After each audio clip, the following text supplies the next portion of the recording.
Good morning. Nandito tayo ngayon sa Valley World. Last day ng sale nila dito. Hindi tayo expect na maarami tayo dito. Kumbaga mananaid lang tayo dahil baka matagal na naman itong mag-sale. So, tingnan natin kung anong pang masaid natin ngayong araw na to. Ayan. Dami na rin kaagad tao nakapila sa labas. Galing na tayo sa mga damit. Sa mga polo shirt. Wala tayong nakuha. Kaya pero pagpunta natin ng jacket, ang una natin nakuha ay ito. Bam! So malamang linabas yan kahapon kung kailan hindi sale. So kaya ka bumabalik na mga ganito kasi meron sila mga nilalabas na bago.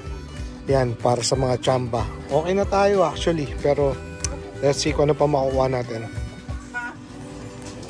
Okay, nakapili na tayo ng konti. Ito yung mga balak natin kunin. Ito size, parang size medium, size small eh. Ang ganda sana ng print oh. North River. Parang hindi ko na makalala pero ang ganda oh. Tapos isang penguin, isang RL na short sleeves, isang footwear na pambenta dito. Tapos ito yung nakita natin kanina, isang pambenta ulit dito na Lululemon. Tapos isang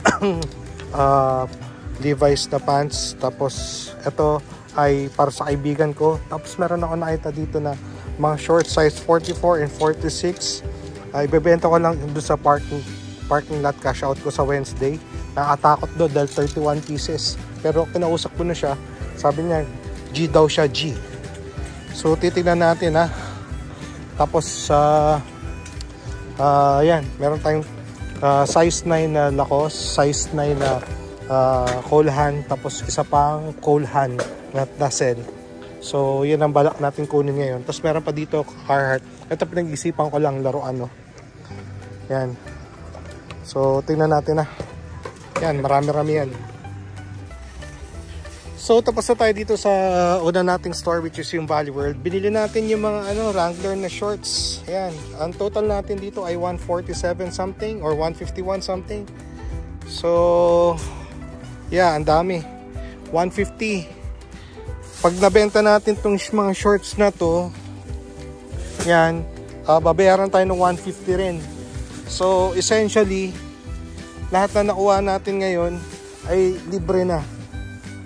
Pag binayaran tayo sa Wednesday. Pagka hindi tayo binayaran sa Wednesday, yari. Yan. Sa bahay na natin to pero yung mga shorts, di ko na papakita sa inyo yun. Basta ang size na ito nun, size 44.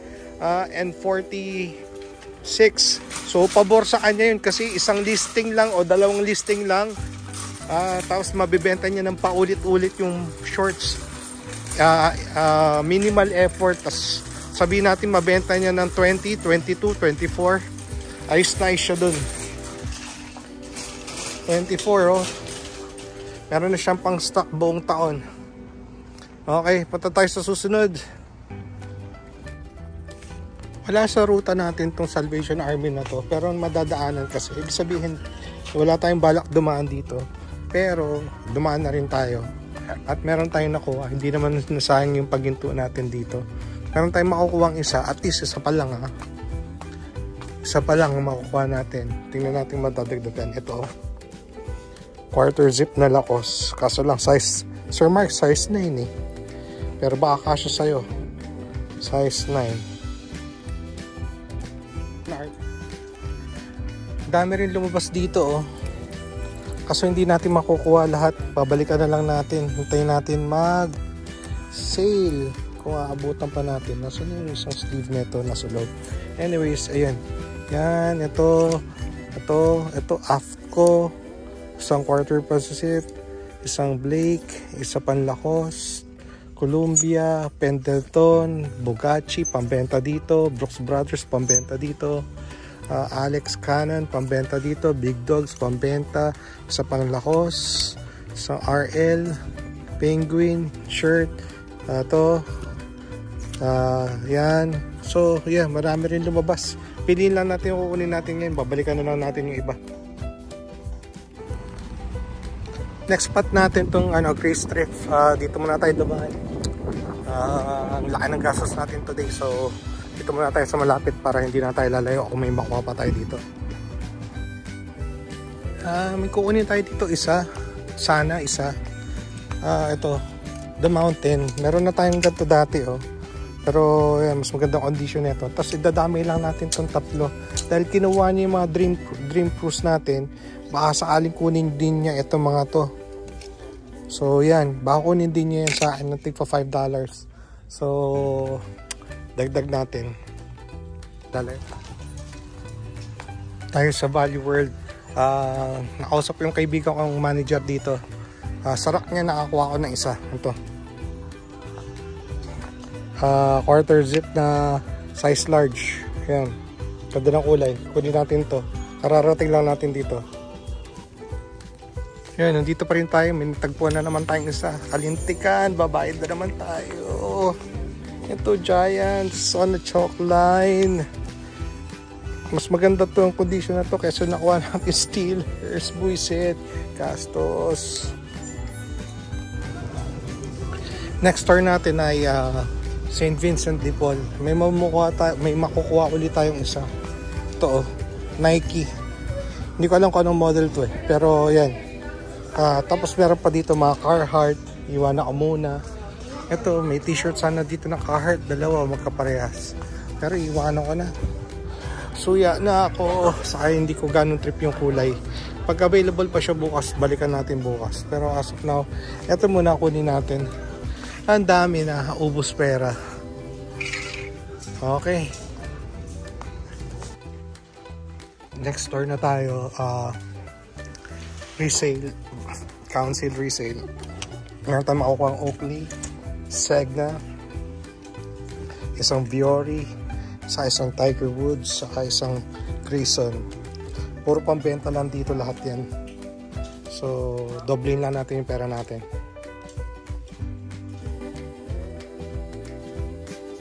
Yo, sa wakas sa bahay na tayo. Marami tayong nabili ngayon. Actually konti lang. Kinuha natin yung 30 pieces na Wrangler na brand new na shorts. So bebenta ko lang siya sa Wednesday, fast break lang. Bali, parang kikita lang ako sa kanya ng 100 per shorts, 30 times. So, yun lang, ganun lang. So, mababa lang, pang fast break lang. Kinonfirm ko sa buyer ko kung kukunin niya. Anyways, meron tayong headgear kasi nasa taas yupong pang parts lang. Na snapback. White yung snap, tapos, anyways, papakita ko sa inyo soon. Tapos, meron tayong tatlo na footwear. So, tingnan natin dito. This one is, I believe this one is Cole Haan. Yeah, Cole Haan to. Yan. Nakalagay. Grand OS. Na tassel pa rin eh. Tassel pa rin siya. So, yeah. Tassel pa rin. Okay naman yung ilalim niya. Yan. This one is a size 9. 9D. Or medium. 9M eh. Yung isa 9D. So, okay naman. Okay naman to. Tapos yung isa, meron din ako nakitang ganito doon. Pero size 9. Iniwan ko na. Pero ito, 8.5. So, nasinukat ko, first time kasya sa akin. So, sa ganito, 8.5 lang ako. First pair ko, if ever, may tassel. Yan. 8.5 na Cole Haan pa rin to. Tapos yung sa last, ano natin, or na last nakuha ng sapatos. Ito, Nike. Ma-ID ko to, pero ngayon hindi ko siya alam. Yan, hindi naman siya, para siyang Monarch na hindi mo maintindihan. Running shoes. Tapos yung ilalim niya, buo-buo pa, oh. Meron din siyang air, oh. Size 19 to, kaya ako kinuha. Hindi ko naman ipe-personal. Pwede kong gamitin once or twice, ganun lang. Pero uwi ko rin to, buo-buo pa, oh. Okay, so yun lang yung ating sapatos. Tapos dito na tayo sa ating garments. Meron tayong isang pantalon na Levi's 51432x30, basic lang. Tapos meron tayong isang Lululemon na pants, ABC pants ata to. So, hindi ko pa alam kung ano yung size, pero yan, bibenta lang din natin to dun sa kakalala ko sa Wednesday para mabawi natin lahat ng ginastos natin today.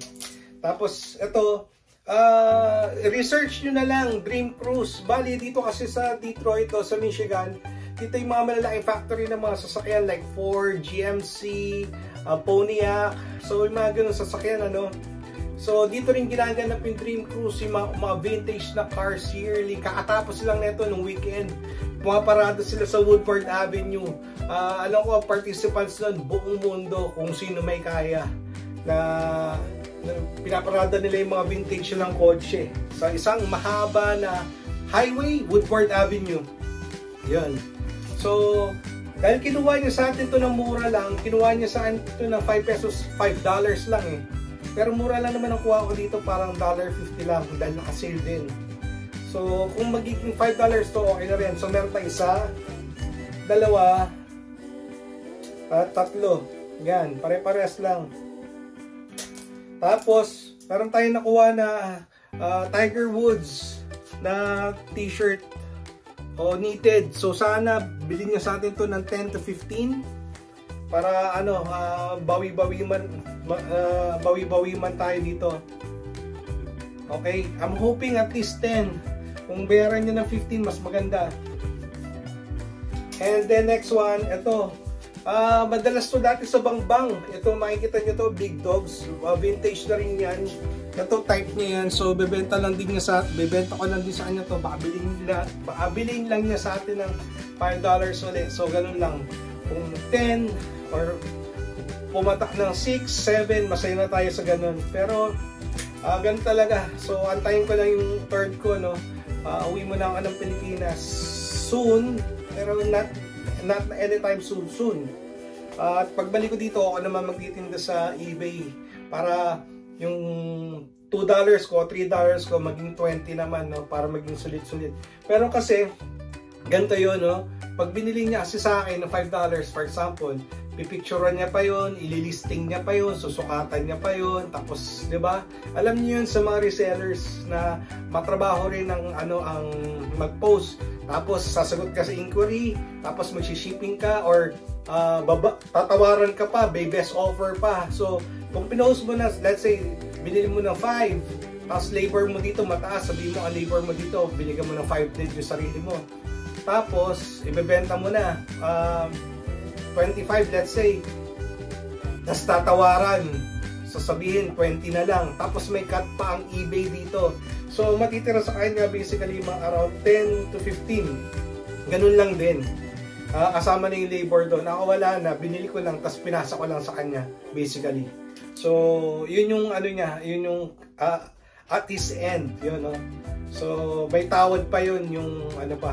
Kasi nakikita mo sa, ano, sa saglit lang, makikita ko sa eBay, sa kanya account, ano yun, 20% off with coupon. So, ano ang 20% ng 25 o minus $5 pa, so 20 na lang bibilin, tapos may cut pa yung eBay na another 10 to 15 or 20% also. Tapos yung mag-shipping pa siya, and pinicturean niya pa, and sinearch siya pa kung anong pangalan. Anyways, yun na yun. Guess nyo na yun sa mga resellers, di ba? Tapos nakakuha na naman tayo sa isang Viore. Itong Viore na to, ibang klase talaga to. O, mukha lang siya ordinaryong t-shirt to, pero tingnan mo, meron siyang zipper dyan dito. So, alam ko yung mga ganito, maabot to ng mga $50-60, ha? O, ito, binibili niya sa atin mga 15. Yan. So, madoble lang natin yung pera natin dito, okay na rin. Yung 15, ano na yun, yung pagdoble na yun, makabili na tayo ng 2 t-shirt noon, almost. Tapos nakakuha tayo ng FootJoy na quarter zip. Ito, sana bilhin din niya sa atin ng 15. Yan, good size. Oh, sana 15, bilhin niya 15 or sana 20, sana, 'di ba? Hoping ng 20. Pero sa tingin ko 15 lang. Tapos ito, ang ganda rin nito, AFCO. Pang ano to, pang lamig talaga to. So, 'di ba, nakaganyan ka na. Tapos pwede mong takpan yung mukha mo ng ganyan, no? Yan. So, pang malamig to, hindi ko na uuwi. Kanina pinag-interesan ko rin to dahil size medium, pero ibebenta ko na rin to. Sana mabili ng $15 to $20. 15, masaya na ako sa 15. Pag binili niyo sa atin ng 20, mas maganda. I-research ko magkano to, ha. Tapos nakakuha na naman tayo ng Pendleton Mahal ang bili ko dito, nasa $13 na. 13, pero binibili niya saan to ng 20. Pwede ko sanang hintayin to mag-sale, pero feeling ko pag inantay ko pa, hindi ko na to maaabutan sa thrift store. May bibili na nito. So, okay na ako sa plus $7. So, 350. 400 kulang dahil 56, 58 ang palitan. Yan. Tutubo lang tayo dito ng ng 350. Ganun lang, sayang. Kasi bebenta niya to ng ng 3, let's say kung $50, at least 2,500 kaagad niya ibebenta to, oh. 'Di ba? 2,500 para sa Pendleton na wool. Okay. Ito na yung mga iuwi natin ng Pilipinas. Nakakuha tayo ng isang The Mountain. Nakakuha na tayo ng ganito. 1. Tapos nakakuha tayo ng Penguin. Size XL. Sir Mark, ito maganda. Sana kasya sa'yo. Pag hindi, di hindi. Anyways, tapos ito, nagbayad tayo dito. Binayaran ko ito na almost 400 pesos na yung bili ko dito. To be honest. Pero sabi ko, hindi na ako babalik sa tindahan na yun. So, kinuha ko na pangdagdag lang sa ating, di ba meron tayong nakuha ng mga t-shirts na isang araw. Isasama ko lang to doon para mas marami, mas maganda tignan pagka kinurate ko, di ba? Marami at magaganda. Pero to be honest, 400 pesos na yung binayad ko dito, ang mahal. O yung iba sasabihin ko yung presyo, pero yung iba hindi na kasi secret lang, di ba? Tapos nakakuha tayo ng isang vintage na size large na pine green ba to? Ang ganda. Ang ganda nito kasi usually nakuha ko mga long sleeves, magagaan sa malalambot. Ito parang may may bigat siya. Mabigat siya. So, tas yung condition niya at least 9.5, 9.6, bakit po 9.7. Ang ganda, vintage na 9.6, 9.7. Ang ganda nito. Green, pine green. Okay? Tama ba? Hindi ko alam, colorblind ako. Paano sasabi ng pine green na alam sa kulay, no? Tapos ito, nabili ko din to, size large with pocket. Kaya ko siya binili. Ang condition niya like new. Like new, parang tinanggalan lang ng tag. Parang siguro sinuot na isang beses or sinukat or pero like new, kaya ko siya kinuha. Itim na itim pa. Size large, so sariwa. Tapos ito, kinuha ko rin to, medyo mahal. Kaya ko siya kinuha. Meron pa siya nito, oh. Meron pang, yan, hindi mo naman susuotin to pag meron pang ganyan, di ba? Ibig sabihin, at one point, may hangtag yan na putol lang. So, ang condition nito, lalagay ko is brand new without tags. Okay? Brand new without tags. Kaya natin ito kinuha. Tapos, nakakuha tayo ng isang XL na short sleeve, button down. Ang ganda lang nito. Para sa mga big boys. Eto, Sir Mark. Malinis tignan. Yan. Sana kasya sa'yo to. Yan, ang linis. Yan, decente. Tapos, multicolored pony. Yan, ano pa? Diba? Tapos, meron tayong quarter zip na nakalagay dito L 14 to 16. Pero nung sinukat ko, parang 18 to 19 yung width. Tapos 23. So, pwedeng pang women's. Medium or small women's. Pwede. Pang Christmas, pang Valentine's, marami akong pula. So, pwede nyo nang ternohan to. May pang women's and pang may men's. Pang Christmas, pang Valentine's. Okay? So, aabot to. Sana. Tapos, ito, size large. Nakakuha tayo. Hindi tayo na zero sa quarter zip. Ang ganda pa ng condition nito. Vintage din to. Condition nito is at least 9.6, 9.7. Buong buo. Naalagaan to. Kahit na luma. May konting signs of usage, but tingnan mo naman, buong buo pa. Oh, ang ganda. Ang ganda na ito. Tapos, meron tayong Lacoste, the quarter zip. Sir Mark, size 9. Pero nung sinukat ko, 26 by 30. So, pwede ka. 26 by 30. Ang condition, like new din. Sariwang-sariwa pa to. Kaya rin natin kinuha kahit na medyo mataas. Alam natin mapapagalaw natin to. Yan, no? Tapos iba yung, ang ganda ng pull tab niya. Yan. Para siyang sports na hindi mo maintindihan. Knitted. Yes. Yan, ang ganda nito, ang ganda. Tapos, yung, sabi ko nga, yung una natin pinunta na store, usually kasi, di ba, pag naubos na yun naman, wala nang buwabalik. Pero everyday sila naglalabas. At least yung, ma-okayan dito, from 9 AM or 10 AM hanggang 4 PM, naglalabas sila. So, pwede kang pumunta ng umaga, pwede kang pumunta ng hapon. Iba yung makikita mo sa umaga, iba yung makikita mo sa hapon. So, nung bumalik ako, naka-champo pa tayo ng isang size medium na Harrington. This one, signs of usage, I think, or iba yung tela nito, medyo malambot, hindi ko alam kung bugbog eh. Pero kung siguro wala naman ako nakitang diferensya, buo naman siya, pati mga buttons, pati yung loob. So pag nalaban siguro na ito, titino ito. Size medium. So ito pa lang, sa araw na to, panalo na tayo. Ito lang, panalo na tayo. Ha? Pero yan, nadagdagan pa tayo nito, yan. Pero yung pinakapanalo ay ito, pero nagbayad na naman ako. At ito ay ibebenta ko ulit dito. Yung Steelers na ibenta ko na, pero mura. Na chokeline, hindi ko napansin, meron pala siyang punit dito sa alikili. So yung naasahan ko na umabot ng 100, parang mababa lang sa akin. Sobrang baba lang yung binili sa akin. Binigay ko na dahil ayoko ng sakit ng ulo. Sa kanya na yun. Pero ito, ibang usapan. Sa harapan, yung iba nakikita kong design nito, merong helmet dito eh. Pero ito nakalagay Giants lang sa likod oh. Size medium to, buong buo. May mga mancha, but it's a vintage. So, ano yun, accepted yan. Kung wala mag-offer ng mabilis na seryoso, ibebenta ko to sa Wednesday. Okay? O yan lang ang ating episode ngayon. Mahaba na naman. Pagod ako. Subukan natin ulit mag-episode bukas. Subukan natin 3 straight or 4 straight na episodes. Okay? Salamat sa pagsama. Hanggang sa muli. Paalam!